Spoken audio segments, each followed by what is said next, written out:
Kilimanjaro, the shining mountain, a snow-capped peak of dreams on the equator. After leaving Nairobi, the capital of Kenya, I arrived in Moshi, a city in Tanzania that offers stunning views of Mount Kilimanjaro. Situated at the foot of the mountain, Moshi serves as both a key trading center for the surrounding region and a base for climbers heading to Kilimanjaro. Located in northeastern Tanzania, Moshi sits on the southern slopes of Africa's highest peak.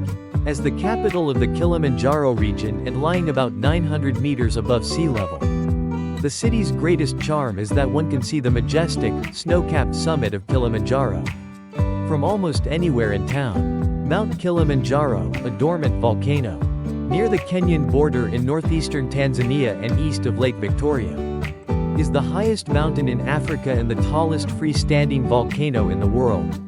The name Kilimanjaro means shining mountain in Swahili, a fitting description, as its summit is covered in eternal snow despite being near the equator. The mountain also famously serves as the setting for Ernest Hemingway's short story, The Snows of Kilimanjaro. The most popular route for climbers is the Marangu route. Typically, climbers gain about 1,000 meters in elevation per day, completing the ascent and descent in about 5 days. On the first day, hikers pass through lush tropical rainforest for about 3 hours from the Marangu Gate, the entrance to Kilimanjaro National Park, to reach Mandera Hut. Kilimanjaro is often cited as one of the few high mountains in the world that can be climbed by ordinary people without advanced mountaineering skills. Indeed, most climbers are not professionals. They ascend the mountain with the guidance of licensed local guides. Because it lies near the equator, temperatures near the summit are milder than in other high-altitude ranges, and there is less risk of avalanches or crevasses compared to the Himalayas, factors that make Kilimanjaro accessible to many. However, climbers should not underestimate the challenge. Standing nearly 6,000 meters above sea level, Kilimanjaro poses serious risks such as altitude sickness and sudden drops in temperature. Many people are forced to turn back midway, and the summit success rate is around 50%. This serves as a reminder that the mountain must be approached with respect and proper preparation. According to Tanzanian law, independent climbs are not allowed. Hikers must hire licensed guides and porters through a local company. Since the full climb to the summit takes at least 5 days, I decided to limit my visit to the Marangu Gate at 1,850 meters. The starting point of the Marangu route, although already higher than Halasan in Korea, the gate is accessible by car.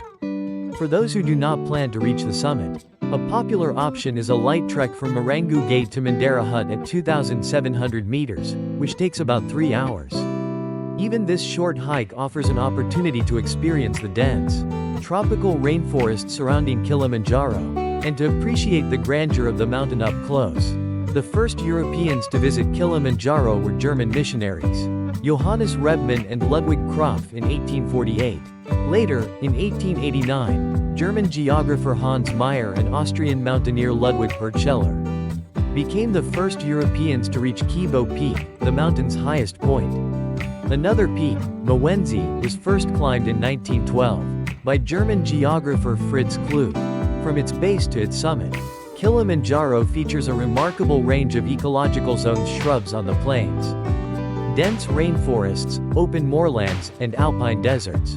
Below 1,000 meters, the land is mostly barren, but between 1,000 and 2,000 meters, the southwestern slopes are covered with rich forests, where local people cultivate coffee and bananas.